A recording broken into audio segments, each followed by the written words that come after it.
Clínica da Alma agora no De Tudo Um Pouco, uma palavra de refrigério, de restauração, de vida, de cura para vocês que nos assistem.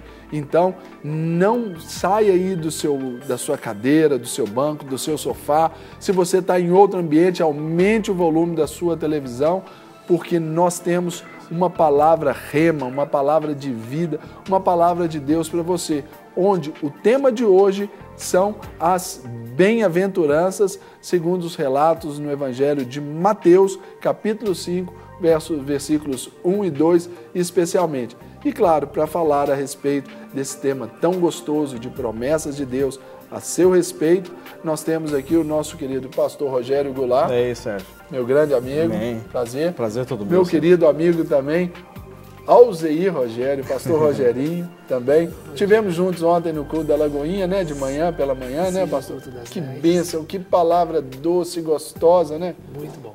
É isso aí. Dá um e hoje, chute pra lá, gente... né? Dá um chute lá na bola. Lá. Ontem, num ato profético, é bom registrar até. Eu tava lá ontem, para quem acompanhou lá pela TV, vocês aí que nos assistem do Brasil inteiro, do mundo inteiro, ontem em Lagoinha nós fizemos esse ato profético. Pastor Márcio, ao ser indagado sobre o que ele gostaria, né, de chutar para fora do país, numa alusão aí à Copa do Mundo, que é pouco mais de 20 dias iniciará, ele disse que gostaria de chutar a incredulidade. Então, para você que está em casa, também chute a incredulidade da sua vida, creia em tudo que Deus tem para você e, claro, seja incrédulo para as coisas que o adversário tem dito e falado a seu respeito. E ontem, profeticamente, pegamos bolas, escrito incredulidade, chutamos para bem longe. Que seja aí um ato profético na nossa nação, especialmente. E o povo de Deus cada vez mais com essa fé, né, edificado na fé santíssima, como diz lá no livro de Judas. Não é isso, meus queridos pastores? Nós vamos falar hoje um tema gostoso, né? As bem-aventuranças. Nós vamos falar essa semana e a próxima semana nós vamos estar falando sobre as bem-aventuranças. Então, cada dia nós vamos abordar uma bem-aventurança e trazendo, então, a perspectiva para as nossas vidas, ou seja, dentro da perspectiva do nosso caráter. Porque as bem-aventuranças, elas trabalham justamente essa questão, né, do caráter. Então hoje a gente quer dar uma introdução, né, que vamos ficar aí no texto de Mateus 5, versículo 1 e 2, né, que diz que vendo Jesus as multidões e como se ele assentasse, aproximaram os seus discípulos, ele passou a ensiná-los, dizendo, ele vai entrar depois cada uma dessas bem-aventuranças. Amanhã nós vamos entrar sobre os pobres de espírito, não é? Ou os humildes de espírito. O que significa isso? Mas a gente quer falar um pouquinho hoje, Sérgio, justamente o que significa bem-aventurado. O que é uma pessoa bem-aventurada? Não é? E a palavra bem-aventurança significa uma pessoa muito feliz. Né? Alguns dizem que é apenas feliz, mas é muito feliz. E a felicidade é completamente diferente da perspectiva daquela felicidade que o mundo oferece, né? Que é aquela isenção de problemas, a ausência de carências, de faltas, né? A ausência de guerras. Mas essa muita felicidade, ou seja, uma pessoa muito feliz, é uma felicidade que parte de dentro para fora. Ela não está vinculada às circunstâncias, o que eu estou vivendo, o que eu estou passando, não tem nada a ver com isso. Então, um bem-aventurado, ou seja, alguém muito feliz, é aquela pessoa que tem sente isso de dentro para fora. É uma ação que vem do Espírito Santo de Deus através das nossas vidas, dos nossos corações, e independe do que eu estou passando. Eu posso estar passando uma das maiores crises, das maiores perseguições ou pressões da nossa vida, e mesmo assim se sentir uma pessoa feliz. Por quê? Porque o Senhor Jesus, ele trabalha justamente nessa perspectiva, ou seja, uma paz que excede a todo entendimento humano. Não é? E isso é uma das coisas que nós temos que entender. Agora, um outro aspecto, Sérgio, e principal, é que as bem-aventuranças, na realidade, dentro do Sermão do Monte como um todo, que começa do capítulo 5, vai até final do 7, 8. Então, as bem-aventuranças é a essência, ou seja, do ministério de Jesus. Seria a carta magna. A carta magna, exatamente. É a essência e principalmente o que? É trazendo a perspectiva do estabelecimento do reino de Deus. e o reino de Deus. E ele fala exatamente isso, sobre a questão do reino de Deus. O que é o reino de Deus? O que significa o reino de Deus hoje? O que significa para as nossas vidas o reino de Deus? Eu acho que é por aí que nós queremos trabalhar, né, Rogério? É isso aí. Então, antes de passar a bola aqui para o nosso querido pastor Rogerinho, quero desafiar você em casa aí, ou motivar você que está em casa nos assistindo, ou em qualquer outro lugar, para que entre em contato com o programa, faça suas perguntas. Se você tem alguma pergunta a respeito desse tema, ou de alguma coisa que foi tratada no programa, claro, pode mandar para a gente, teremos o maior prazer em relatar isso aqui ao vivo, fazer os seus registros e também, claro, você pode, ao participar, trazendo seu comentário, sugestão, você também concorrerá a brindes especiais que só o De Tudo Um Pouco tem para você. Isso nós estamos falando de CD da Cristiane Fer, Pérolas, falamos sobre o DVD Três Palavrinhas, que é um DVD infantil, temos 5 ingressos para o aquário da Fundação Zoobotânica aqui de Belo Horizonte, do nosso Jardim Zoológico,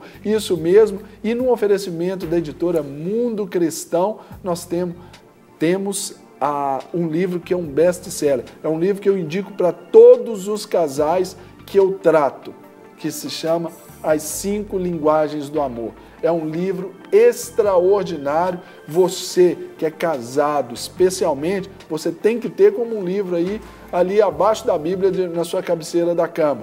É um livro extraordinário. Então, ligue para cá para você concorrer a esses brindes, né, tão especiais que o De Tudo Um Pouco oferece para você aí. Pastor Rogerinho, as bem-aventuranças. Rogério disse que felicidade é diferente de ser esse feliz como está aqui. Como que a gente pode passar isso para o pessoal de casa? Olha, Serginho, uma das coisas que a gente precisa entender que, igual o Rogério disse, a nossa motivação, a nossa felicidade, ela não está nas coisas que nós vemos ou nas circunstâncias que nos cercam. Então, a gente não depende disso, né? O Senhor Jesus disse, no mundo tereis aflições, mas tende bom ânimo, eu venci o mundo, né? Então, nós precisamos estar conectados com algo maior do que as circunstâncias e as aflições desse mundo, né? E você tocou no assunto do culto de ontem, no culto das 10, e realmente a palavra ela vem muito de encontro com isso, a questão do consolo. Nós temos um consolo que é um consolo que vem de Deus, que é um consolo que vem através do Espírito de Deus, pela palavra de Deus, independente das circunstâncias que nós estamos vivendo. Então, viver bem-aventurado, viver alegre, viver feliz, viver em paz, viver crendo, viver se apropriando pela fé das conquistas que nós temos, independente das circunstâncias, apropriando da paz que Jesus tem para nós, da alegria em servir a Ele e em estar em comunhão com Ele. E estas coisas o mundo não pode nos dar, né? Então fala para a gente como viver essa paz a despeito do turbilhão que nós nos encontramos aí, né? Dessa pressão, porque das situações difíceis que nos cercam, né? Nós sofremos, nós choramos, nós temos aí o dia inteiro, nós variamos em emoções o tempo todo. Então fala pra gente, Rogerinho. Chorar faz parte, viver chorando não. Né? Então, há circunstâncias que elas vão vir sobre nós. Agora, nós precisamos confiar e esperar nas promessas de Deus para nós. É estabelecer uma vida fundamentada em Jesus, crendo naquilo que Ele nos ensinou e naquilo que Ele nos prometeu. Então, não devemos andar ansiosos com coisa alguma, sabendo que perto está o Senhor, conforme está escrito lá em Filipenses. Então, sabendo que o Senhor está perto de nós, que o Senhor Ele vai prover cada uma das nossas necessidades e trazer o consolo dEle para nós. É uma atitude de fé. Viver em fé, viver na confiança de que aquele que fez a promessa é fiel e poderoso para cumpri-la. Exatamente. Uma coisa, Sérgio, que eu gosto de de sempre enfatizar a respeito das bem-aventuranças é que as bem-aventuranças, ela funciona na nossa vida como um alicerce. Ou seja, toda a construção ela precisa ter um alicerce bem estruturado, bem forte. Para quê? Para que as paredes da nossa vida elas possam ser erguidas e estabelecidas, não é? Numa construção. Da mesma forma na nossa vida. Então, as bem-aventuranças, elas funcionam como um alicerce extremamente sólido. Para quê? Para que as paredes, ou seja, das nossas vidas, elas possam ser erguidas e estabelecidas. Então, por que nós falamos que as bem-aventuranças elas funcionam como um alicerce? Porque as bem-aventuranças elas trabalham justamente numa área imprescindível que é justamente o nosso caráter.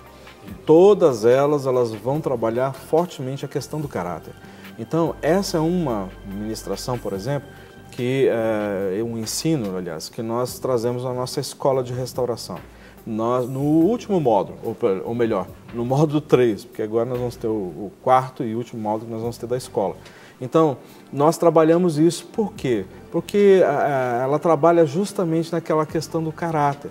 E nós podemos aqui falar a respeito de caráter. O que é caráter? Pegando sempre uma expressão que o pastor Márcio sempre fala, nosso pastor, ele diz, olha, caráter é aquilo que eu sou quando eu estou sozinho.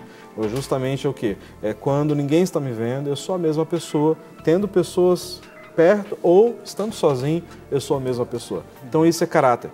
Então, módulo 1 e módulo 2 da Escola de Restauração trabalha todas aquelas áreas que todos nós precisamos ser restaurados, como rejeição, como questão de complexo, dependência emocional, tudo mais, e vários outros temas. Mas quando nós entramos no módulo 3, é um módulo que trabalha justamente essas questões relacionadas ao caráter. Porque quando a gente fala a questão de caráter, Sérgio, não é simplesmente sai em nome de Jesus que você fica restaurado no seu caráter. Então isso depende muito, ou seja, de um negar a nós mesmos, o que eu acho que é melhor para a minha vida, sabe, as minhas escolhas, abrir mão disso tudo em detrimento aos ensinos e os princípios da palavra de Deus. Então, as bem-aventuranças elas vão trabalhar como um exame de uma ressonância magnética, ou seja, aquilo que os olhos naturais não conseguem detectar, só um exame mais apurado, mais profundo é que pode detectar certas coisas. Opa, tem uma manchinha aqui, que aos olhos naturais não são perceptíveis, mas através de um exame de uma ressonância magnética, você pode detectar essas coisas. Nem talvez esteja trazendo dor, mas está ali e precisa ser trabalhado.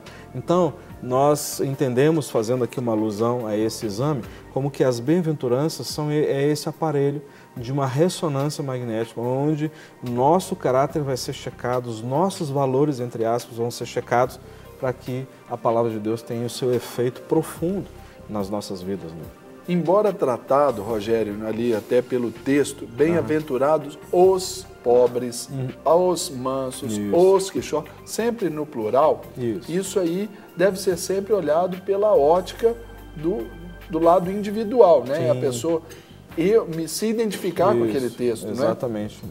Ela aborda desse aspecto, e isso é uma coisa importante porque todas as ações, ou seja, vou dizer assim, cada bem-aventurança dessa, quando elas são cumpridas, existe a consequência, ou melhor, os benefícios de você cumprir o que a ordenança, ou seja, o que a bem-aventurança, está nos desafiando. Agora, consequentemente também, quando eu infrinjo esses princípios, as consequências vão vir.